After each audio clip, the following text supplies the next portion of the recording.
This is Steve Laffey's Fixing America. And now, broadcasting live from the Fixing America Command Center in Fort Collins, Colorado, here is your host, Steve Laffey. Hey, good afternoon, America. It's Steve Laffey here, Newsday Tuesday. LaffeyRadio.com is where we broadcast from. We're on Facebook, we're on Twitter, and we want you to send this stuff around. We've been doing this show now. We've been doing it for weeks. We're working out the glitches. We always have technological glitches. We've worked out, I think, most of them, settling into some shows. We love doing this Tuesday show because it's not just one topic. Yesterday we took on Iran, and we love punching down deep. We know people don't do this. They give you the flyover comments, make fun of somebody and go on to another topic and hope you call in. That's not what we're doing here at Laffey Radio. We're trying to help fix America. Today we get to take a lot of different topics. I'll tell you one thing. I just produced a Laffey Minute for tomorrow, and just will tell you, I'm trying to buy. I'm getting these calls that, hey, I only have the same color shirts. They're not the same shirts. I have a lot of different shirts, but I got to get some different colors. I understand. So I went around and said, okay, here's another experiment. Let's buy some American-made shirts. So I got 3 different manufacturers, and some of them started to come in. One was Gitman Brothers, one was Shelton, Todd Shelton. One's out of Pennsylvania, one's out of New York, all made in America. So they came, and of course, me, like an idiot, one of them had French cuffs. I have no idea why I didn't spy the French cuffs. I hate French cuffs. Nobody out there, I don't want French cuffs for Christmas. Just don't send me anything to do with French cuffs. I don't know who came up with the theory. I was in business. I had a couple of shirts, and I had to keep folding them back and putting on the cuff, and I didn't like it at all. And then the other one just simply wasn't big enough. I don't know. That's the problem with buying American. Sometimes you got to get them online. There's specialized manufacturers who do this. That's great, but you can't go into a store and size them. So I'm trying to buy one from each store and then try to find the best one. The nice thing was all the people I dealt with to return them today, easy as pie. Like, I'm not on hold. There's nobody picking up in a foreign country pretending they're in America. No, just some lady named Debbie out in Pennsylvania. She understands. Send them back. They'll send me another shirt. This time it won't have French cuffs, et cetera, et cetera. So you can do it. Can do it. And I'm doing it. These weren't the cheapest. I've done shows on how to get them as cheap as possible. I just needed some more, and I couldn't find them that cheap. So I had to pay full price. No internet yet. No tax yet because it's still on the internet. I guess that's coming. Anyway, a lot of topics today. The first one's a very serious one. And I wanted to just tell you about how I started thinking we talk about this today because it's been in the news. It's growing in the news. But the other day, on Saturday night, 10 o'clock, one of my dear friends, one of my dearest friends, great friend, and their family who I love, guy who's helped me out innumerable times, his daughter was 10 o'clock at night on a street that you should be able to walk on, not in some back alley with people, and people ran up and whacked her. And the pictures I saw, I mean, if they called me and said that it was something, she was in the hospital and she's out of the hospital and she's going to be fine, but it's not just the physical scars that are going to heal. Her head was all bashed up, nose was broken. This is in a place that it shouldn't happen. And the girl's a wonderful young lady. I mean, master's program, graduate one of the best universities, smart as can be, going to be out there helping kids and people, her whole life, getting her master's degree. And it started me thinking about this whole knockout. And this wasn't probably the actual knockout because they grabbed her purse or whatever, but it was the same kind of thing. It was just a random thing. How do you prepare for it? How do you prepare for it? And it just affected me. Her father, by the way, was totally off his rocker. I mean, and understandably, I don't know how he was holding up as well as he was. We have daughters. I have 3. He's got 1. But anything happens to one of your daughters, I mean, how do you handle it? And I've been showing the photos, even the photos to my older kids, and say, hey, this is what, this is why you have to always be when you're out. You can't just be out in Whiteville. You can't just be out. I mean, as like a all white staring, thing. I was taught that if you live in white, that means you're just not paying attention. You live in yellow, you're like paying attention what's around you. You live in red, it's hot. It's like you're in a bad situation. You need to stay in yellow when you're out. when I get my handgun courses. And so anyway, this knockout game that's happening in America that's been underreported. Now it's actually starting to make the news. There's been a book about it. And this is basically gangs going up, and it's been black gangs. Of course, one day it'll change. And they've been going after white people, the Chinese Americans. Thomas Sowell has written about it, the great black economist. And the total breakdown of society when kids, young people, 20, 18, 17, think that they've gotten to the point where it's okay. They don't want the money. Not that that's good, it's bad. They just want to knock someone out. See if they can kill them with one punch. So you're walking down the street. This has happened. People have died. Older people, younger people, 75-year-old lady in New York I was reading about. It's horrific. And there's only really one answer for this stuff. Because the police can't be everywhere. And you've got to take care of yourself. But these things, this stuff is happening in relatively safe places. Let's play this clip about how one guy handled it up in Lansing, Michigan. This homeless man from Chicago is the victim of a game gone viral. Point him out, knock him out. On the web, there's countless videos of teenagers attacking random strangers, then running away. It's been reported in cities like Milwaukee, Chicago, St. Louis, and now Lansing. A man waiting at a bus stop for his 6-year-old daughter to be dropped off from school had no idea that he would be the city's first reported victim. I hadn't had any enemies or any reason to believe that they would be looking or doing anything to me. We're not revealing the victim's identity for his protection. He was attacked, but not by a punch, by a faulty taser, and was able to protect himself with his own legal concealed carry .30 caliber pistol. He shoved something into my side. Wasn't sure what it was. It had some force to it. I wasn't sure if it was a knife, if it was a gun. 17-year-old Marvell Weaver was shot twice. He's been sentenced to a year in jail for the attack, but he admits he's getting off easy. It was just a lesson learned.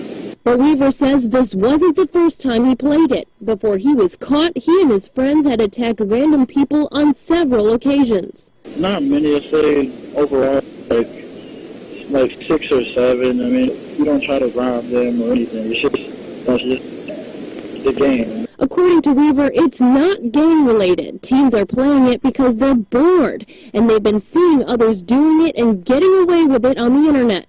He says he used to play it because he was usually dared, high, and with a bad group of friends. Somebody just throws out there like, okay, you want to play this, and people go along with it, and one thing leads to another, and it just goes all downhill. Weaver had no idea that playing it would one day almost cost him his life and land him in jail. How about that? Dared, high, and with a bad group of friends. Part of our society is broken down. I've been through Lansing, Michigan, and part of that's broken down. Part of it looks great, by the way. Lansing, Michigan, state right near the state capitol. But you know, this won't make the major news. This will be a story here and a story here, and then it'll happen in some suburbs. It'll happen where some quote-unquote important people live. Won't be a guy at a bus stop. Won't be this homeless guy in Chicago. Won't be the 80-year-old lady with no voice. We got to do something about the breakdown in society. These kids, and someone's going to, you know, at some point. By the way, there's no Al Sharpton involved here. There's no the civil rights leaders are here for that one. They just ignore it. Cops can't, you know, when you see some cops in some of these cities, and I was the mayor, I was in charge of 152 cops, and Cranston wasn't anywhere near what Providence was like, and I didn't deal much with the Providence police officers in Rhode Island. And we don't have the situation out here where I live today. But you talk to some of these cops, Memphis, Tennessee, where I lived 12 years ago, before things got really bad. And they'd be like, you need a concealed weapon permit, which I didn't have at the time. Now I do. But that guy had an answer. And I bet you the kids who were with him, it doesn't say whether those other kids got caught. I bet you those other kids with him So someone pulled out a gun, so one of their friends shot twice. I bet you they're not doing it again. I bet you they got something else to do with their time. I bet you someone dares them, they're looking around. And that's why when you talk about even what happened here in Colorado, the attempt to take away people's guns is going to be an all-time thing for these groups that don't want you to have guns because they want power. The answer to these knockout groups, of course, is many people, or what they don't know, how many people are carrying concealed weapons. And how many people are walking around in yellow like, oh, what's going on over here? Like, pay attention. This happened to my friend's daughter at 10 o'clock at night, not 3 o'clock in the morning. No one was coming out of a bar. It was on a major thoroughfare, safe place within a city. Supposedly safe place. Right in the public eye. Did they catch him? No. Are they going to catch him? Are they really going to catch these people? All of them. This clip said they did it 6 or 7 times. The lady at the beginning of the clip said it's the first time it's happened. What's the first time someone got caught? They may have done 6 or 7 times. These people are watching clips, and I got to do a whole show on these video games and what parents are doing and how they're allowing this to happen. You know, you watch TV sometimes, and you'll see adults on TV, on Channel 10 or whatever, or NBC, and you'll see someone like Matt Lauer, and I'm not saying in particular, but you see someone say, well, you know, our kids love to do this. How do you get kids to stop? You see parents who are news announcers talking about it. And they're just letting out the message that nobody can stop it. Well, you can't stop it. We need good parents.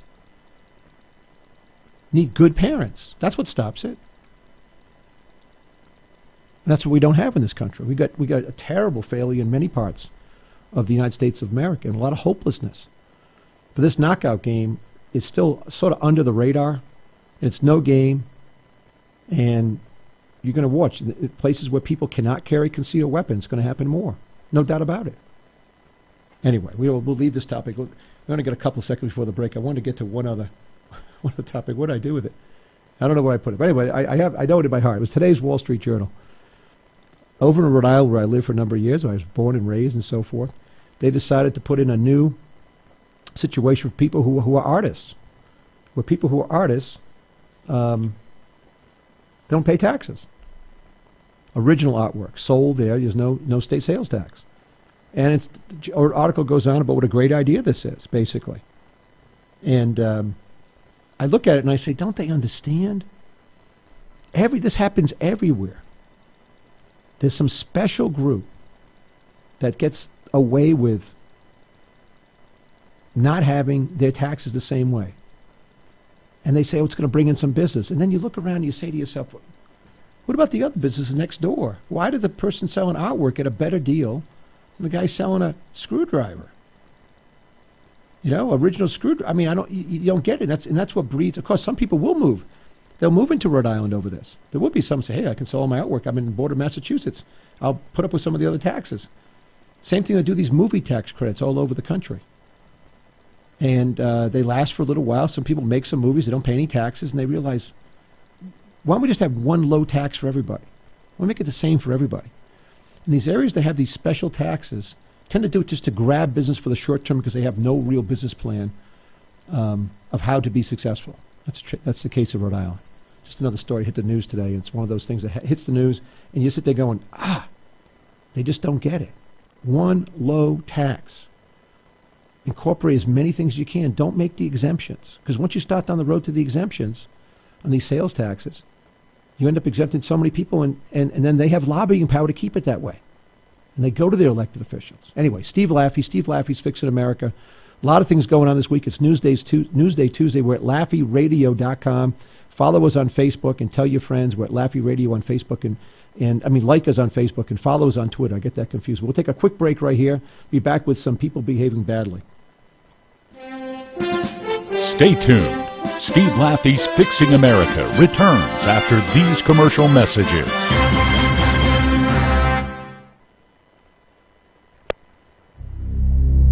The call to serve.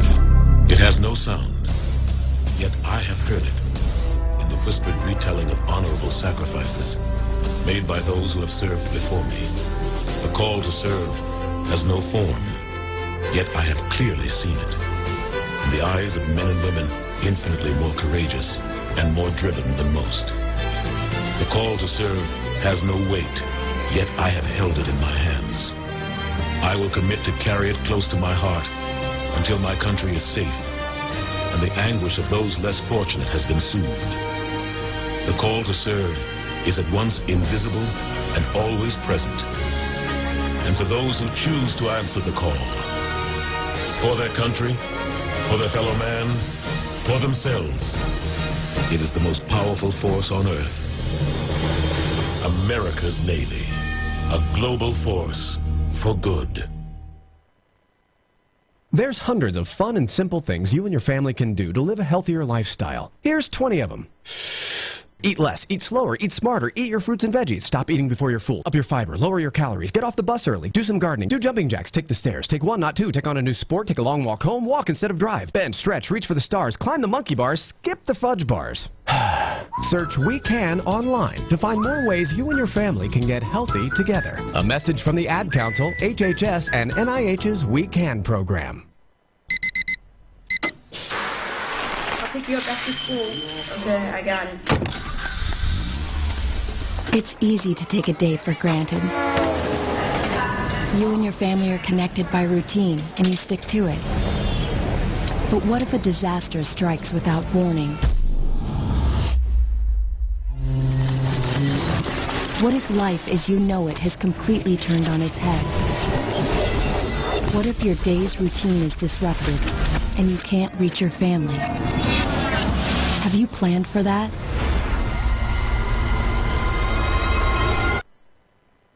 Before a disaster turns your family's world upside down, it's up to you to be ready.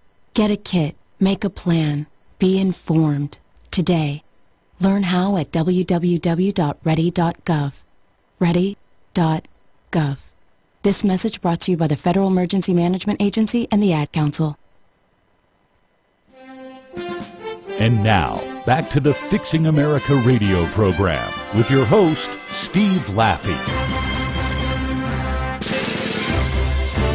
LaTanya Burgess says her 15-year-old son has been in trouble before, but not like this. He has been, but not to the point where, you know, to hurt anybody or whatever. You know, sometimes our kids get twisted up with the wrong things. Burgess's son and another teenager were arrested. Police say they held up Manuel Sabugo on this street in Riviera Beach while he was delivering mail. In the police report, Sabugo told police the teens approached him, and one said, "Give me everything you've got." But it didn't stop there. The teens then patted him down. There was a gun. Sabugo says they pointed it right at him. In the report, it says the teen threatened him by saying, "What do you think, I'm playing with you?" The teens pistol whipped the carrier and then took off. Eventually, a tip put them behind bars. Wow, more young people behaving badly. That's a mailman getting beaten up in Florida, and teenagers taking a gun, pointing in his face. I mean, this is happening. You pick up the paper, and I'm not getting like one of these people getting too old and say, "Oh, it's another generation," but the amount of violence, unnecessary violence. This is against a postal worker. I'm sure it's a bigger crime to take on a federal worker than it is to take on somebody else, a regular guy walking down the street. In fact, I see here, by the way, that was a Florida story. There's another story came out today. Postal groups call for end to after dark mail deliveries. This is out of Maryland, where mailmen, are getting shot at 7:30 p.m. Not even 10. We're talking about 10 o'clock. 7:30 p.m. while they're still delivering mail. Now I don't know I never got mail after 5 o'clock at night. In fact, I never got after 2 o'clock in the afternoon in my life. I don't think. They're trying to decide if they can deliver mail after 5 o'clock. It's a whole other story about mail, by the way. I don't know if we need too much more mail being delivered. The only things I get are things I don't need. But this is happening. And we're curtailing our freedom. And a lot of it starts with the educational system, but it's everywhere. I mean, I want to play. If I don't do this, I do this on the shows. I go through the whole show. I don't play the clips I want to tell you about. But young people are totally out of control in this country, and the lack of parental supervision of raising these children is one of the biggest risks we have in America. Forget the financial situation. We've got to get kids to understand, and it's not about schools spending more money. It's about parents parenting kids. You know, here's one. I'm going to play you. Here's it's not a different topic, but here's just people behaving badly until we get to another topic. We got a congressman out of Florida caught with possession of cocaine, charged and pleads guilty. Take a look at this one. This is Trey Radel out of Florida, Republican congressman. For the past few weeks, Americans and Canadians have watched and sometimes laughed as the mayor of Toronto, Rob Ford, first denied, then admitted to smoking crack cocaine on at least one occasion. Americans are well versed in political scandal, with everyone from Richard Nixon to Anthony Weiner and even Bill Clinton. But this is relatively new to Toronto, and the scandal keeps getting more interesting. But move over, Rob Ford, an American politician, is back in the spotlight. U.S. Congressman Trey Radel, a Florida Republican, pled guilty today to possession of cocaine. He is the first sitting member of Congress charged with a drug crime since 1982. The arrest happened right after Radel bought 3.5 grams of cocaine from undercover DEA agents during an undercover sting operation.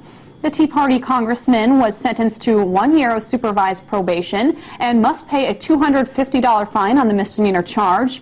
He also promised to enter a rehab program and has admitted to struggling with alcoholism. An interesting side note, during his time on Capitol Hill, Representative Radel has co-sponsored legislation to change the nation's national mandatory minimum sentencing drug laws and voted for a bill that called for states to do drug testing on people who receive food stamps. So perhaps do as he says and not as he does. And that's the problem. That's the problem in America. It's a problem with our leaders.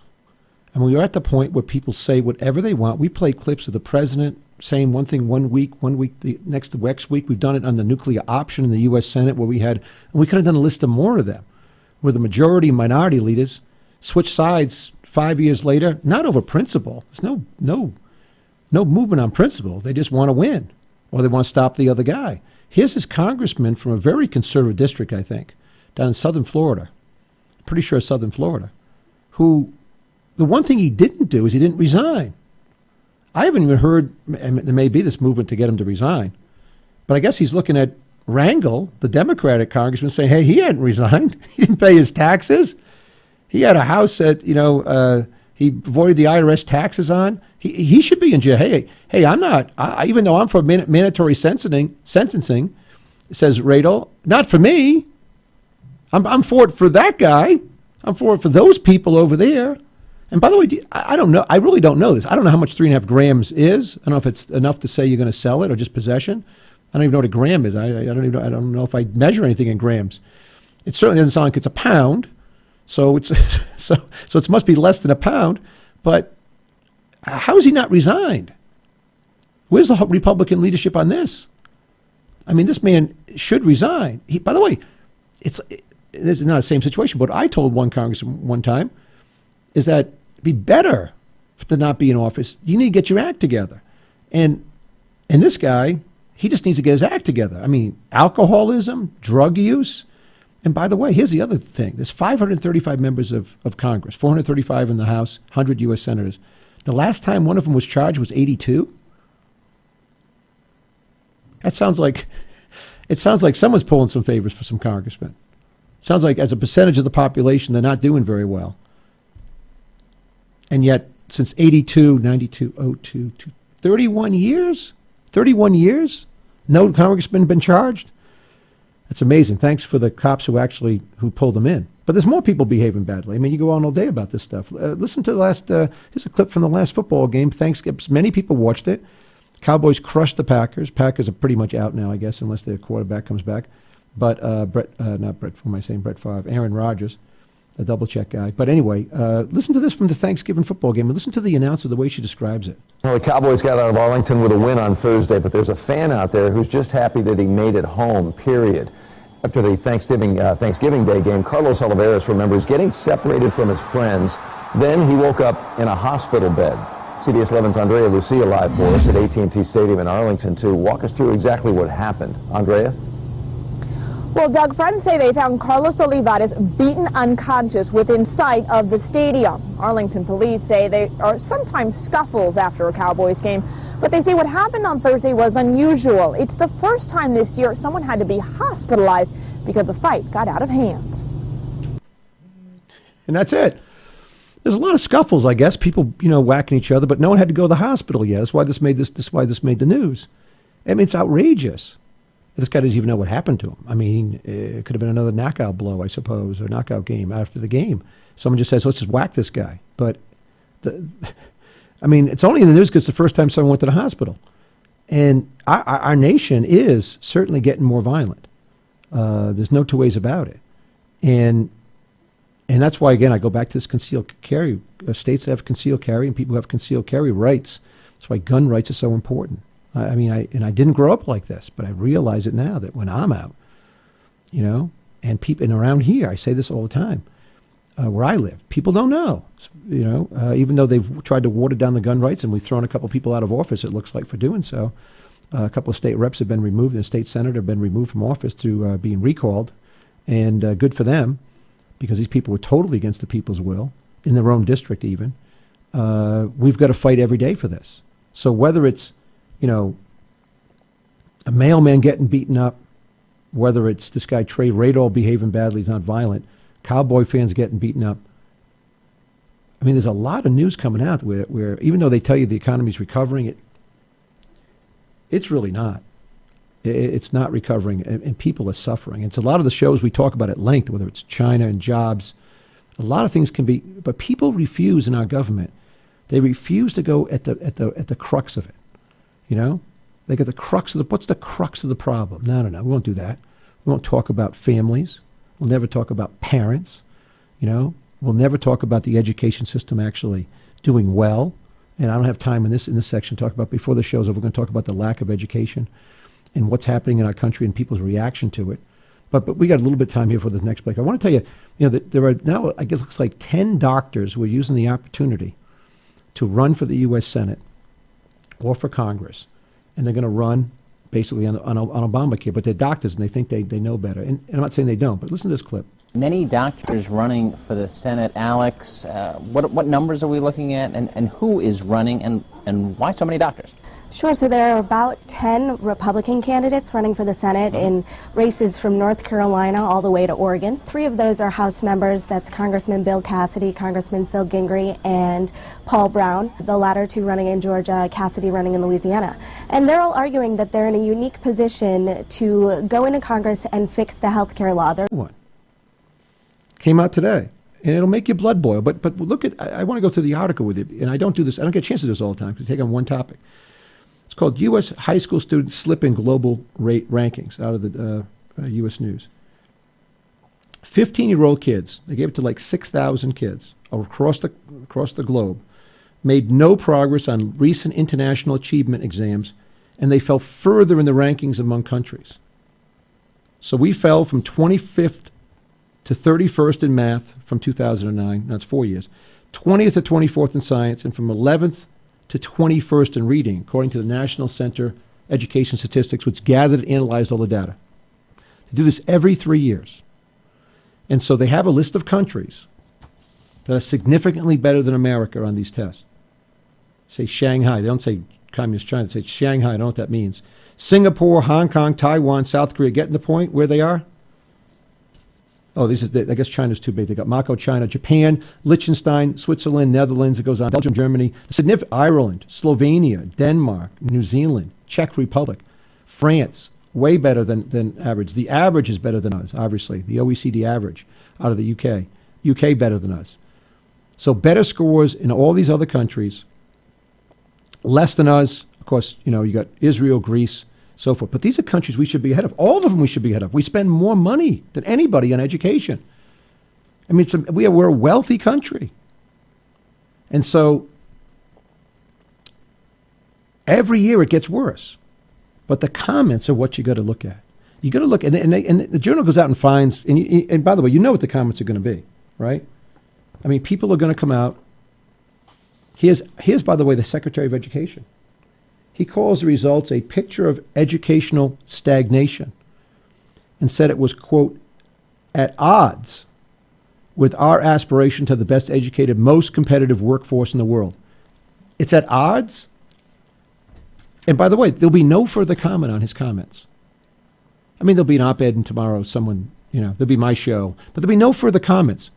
There's no resignation. In fact, that's what's happening with our U.S. government. It doesn't matter whether the healthcare system works or doesn't work. It doesn't matter whether the website works, doesn't work.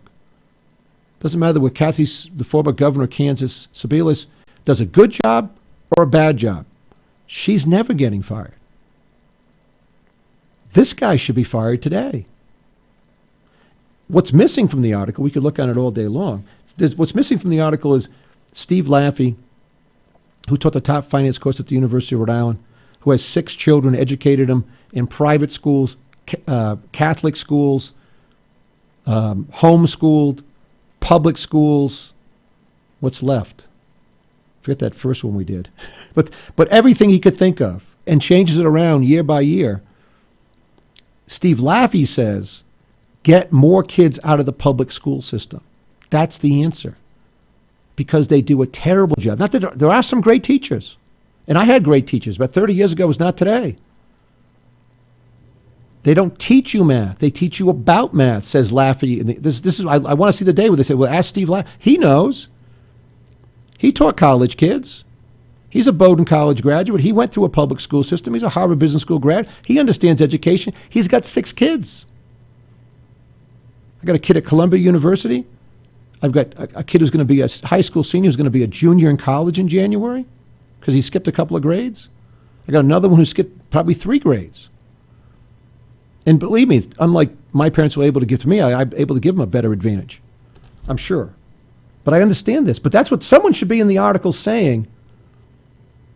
No, we need to get more kids out of the public school system into charter schools, into private, whatever. Voucher says, name it. But the public schools, why won't someone say it in the article? Why won't they call somebody?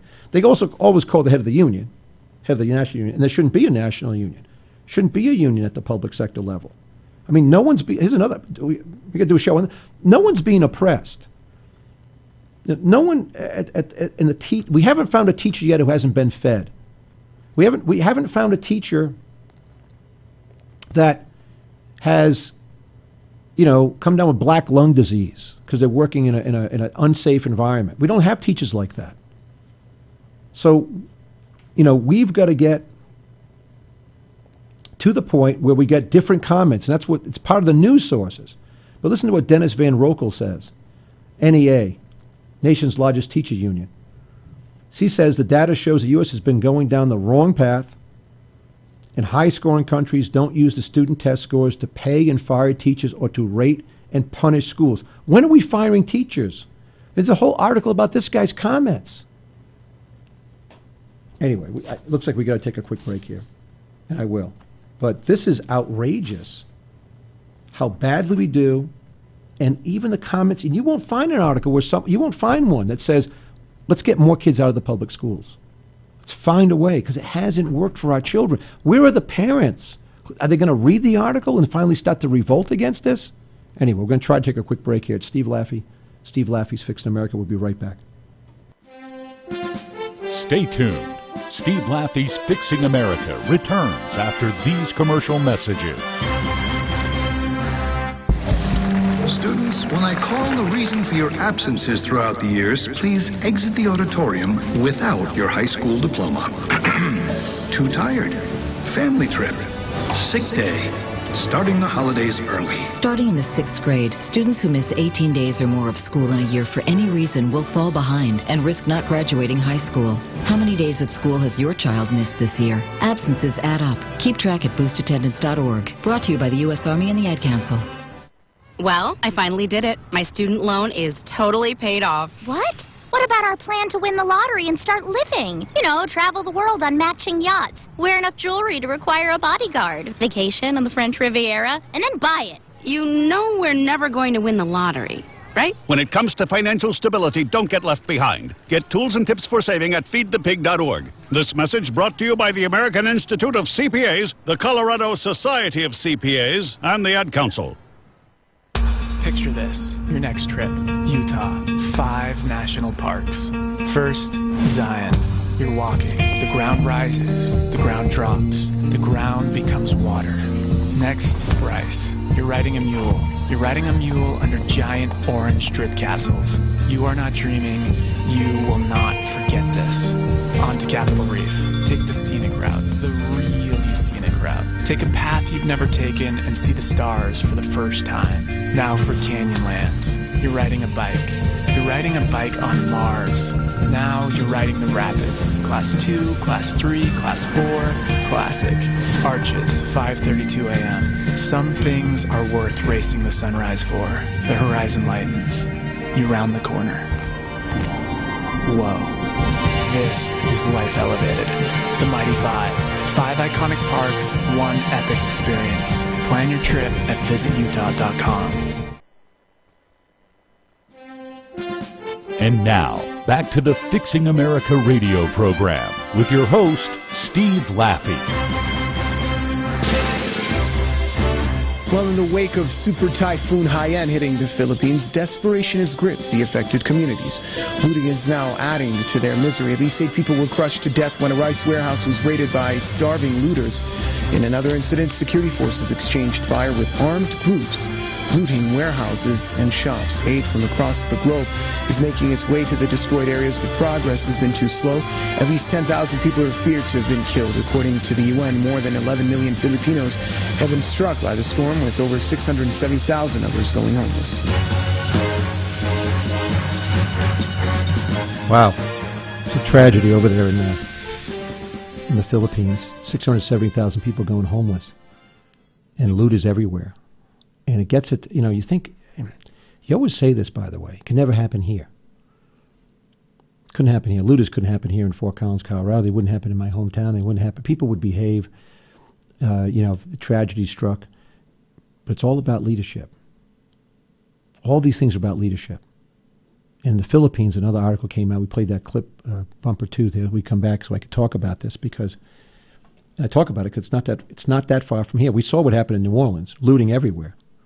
Then over to the next state where Governor Haley Barbour, had lunch with one time. I had lunch. I didn't eat any food. We talked for an hour and a half, but a couple of years ago. But the difference between southern-based Mississippi and New Orleans was night and day.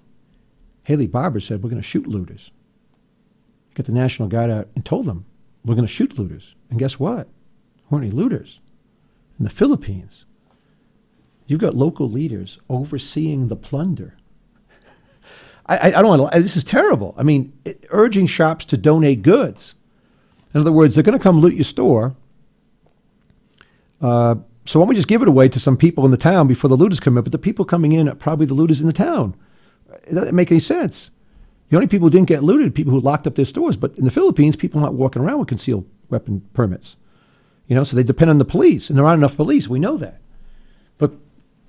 But they weren't shooting looters. The mayor of a town, a 34-year-old mayor, looks like a 12-year-old kid.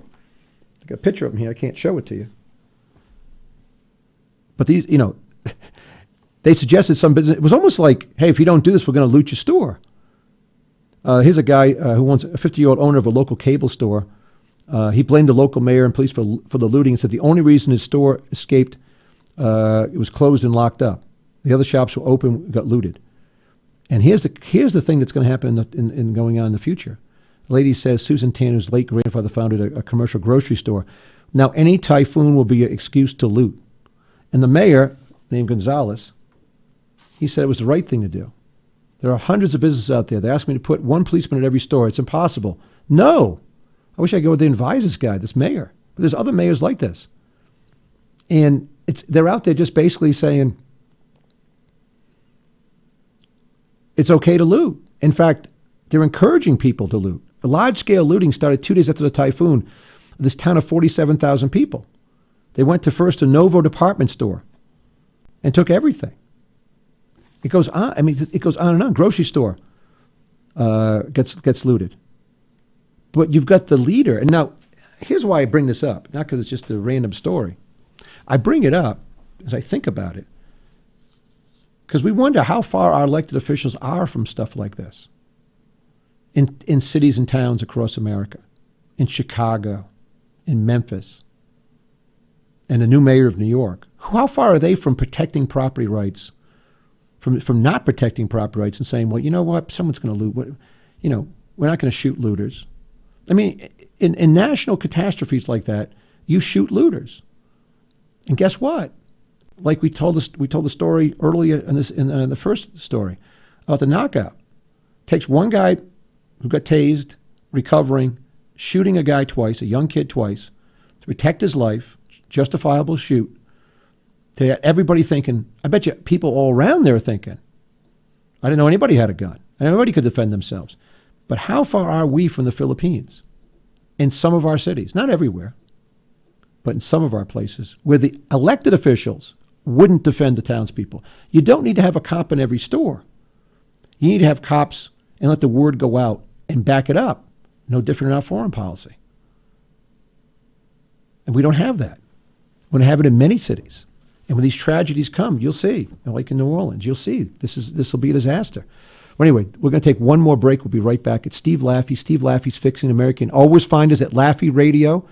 You can take some of the clips that we have up there that Fixing America presents. A new one will be up tomorrow. Got a great one up there about Janet Yellen and why she should not be in charge of the Fed and what the Fed's really doing to you. We'll have one up there tomorrow. We've got the Laffey Minute that goes up every day. There'll be a new one up tomorrow. I even told you a little bit of what it's about. And that's sort of what people are thinking. And some things are just teaching moments, about buying America. How do you do it?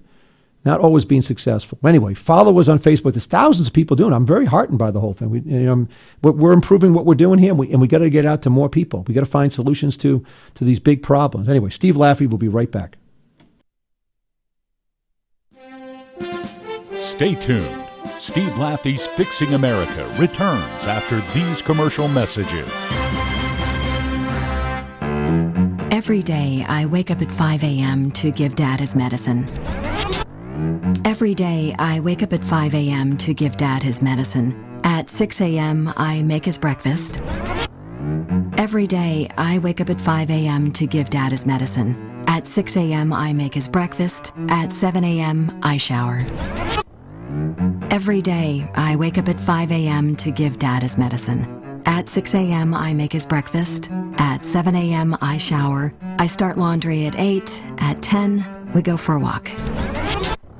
Every day, I wake up at 5 a.m. For those dealing with the daily struggles of caring for a loved one, we hear you. That's why AARP created a community with experts and other caregivers for advice, tips, and support. Together, let's help each other better care for ourselves and the ones we love. Visit aarp.org/caregiving. A public service announcement brought to you by AARP and the Ad Council. This is Nnamdi Asamoah. I play football for the Philadelphia Eagles, but what I do off the field with United Way might be more important. I'm a volunteer tutor and mentor. Why? Because over 1 million kids a year drop out of school, and that's not okay. It takes 12 years to create a graduate, but it takes about the same time to create a dropout. And the difference between a child becoming one or the other could be me, or it could be you. Studies show that if we get to these kids earlier, their chances are better. And kids who read well by 3rd grade are more likely to graduate. So join me in United Way. Suit up and take the pledge. Become a volunteer reader, tutor, or mentor. Because when a child succeeds, we all succeed. Give, advocate, volunteer, live united. Take the pledge at unitedway.org. Brought to you by United Way, the Ad Council, and the National Football League. This is the sound of a flat-screen television hurled off a building. Now the new bike your kid wants. These are the things you could have, all cast into oblivion. Because when you throw away money on wasted electricity, you throw away everything you could have bought with it. Use Energy Star light bulbs and appliances, and you could save hundreds of dollars a year. Saving energy saves you money. Learn more at EnergySavers.gov. Brought to you by the U.S. Department of Energy and the Ad Council. And now, back to the Fixing America radio program with your host, Steve Laffey. Thank you, Chairman Capito, for holding this very important hearing to examine the regulatory burdens on community banks. As I have traveled around the 6th Congressional District of Kentucky and talked with community and regional bankers, whether in Lexington or in more rural parts of my district, I have consistently heard the same themes, that the regulations coming out of Washington are too burdensome, too complex, and oftentimes flat-out counterproductive. I am frequently told by my community bankers that they feel like they are no longer working for their communities, but instead that they are working for the regulators.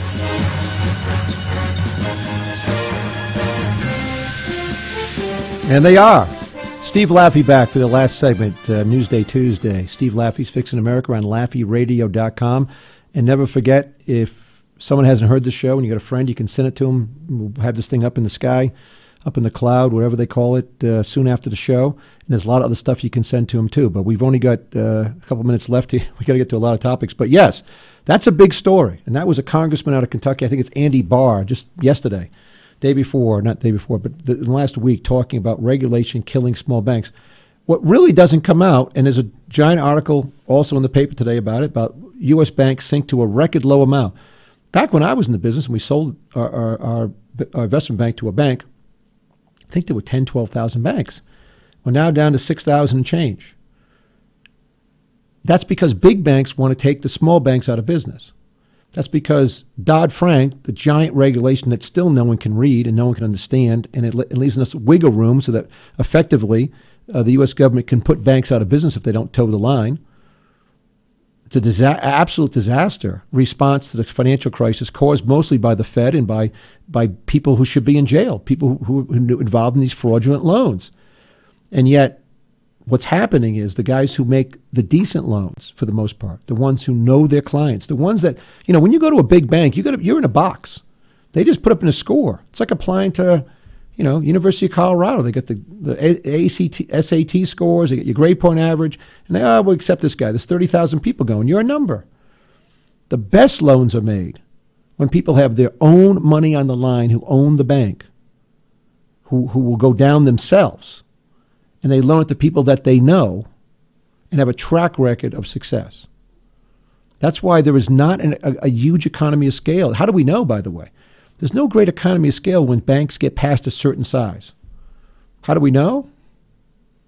2008 financial crisis, that's how we know. They all went to zero, effectively, and the Fed is still trying to bail them out.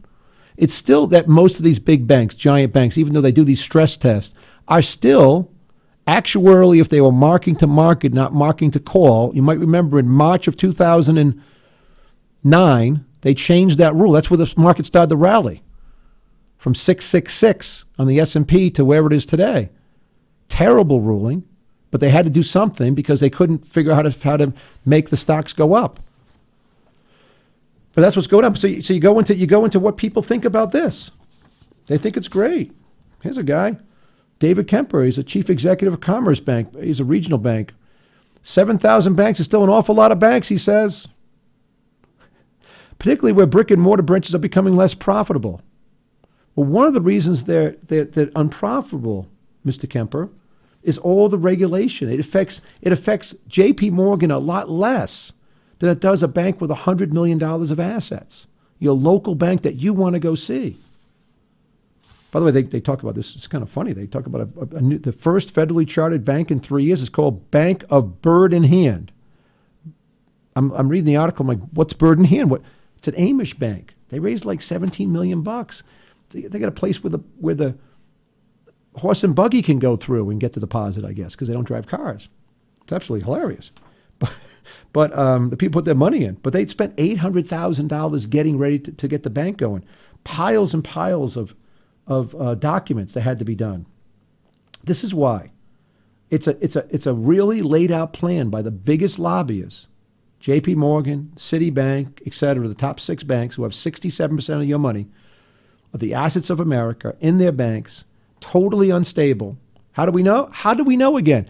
I mean, we know because J.P. Morgan keeps paying out $10, $15, $13 billion in fines. They can't even decide. I mean, the whale trade of a year and a half ago, where a guy lost like $4 billion. That's how we know they're unstable. They don't know where all their assets are. They don't know what their liabilities are. And because they have even more power, they're still too big to fail. And they're on the way of putting out of business if they can, all of the small banks.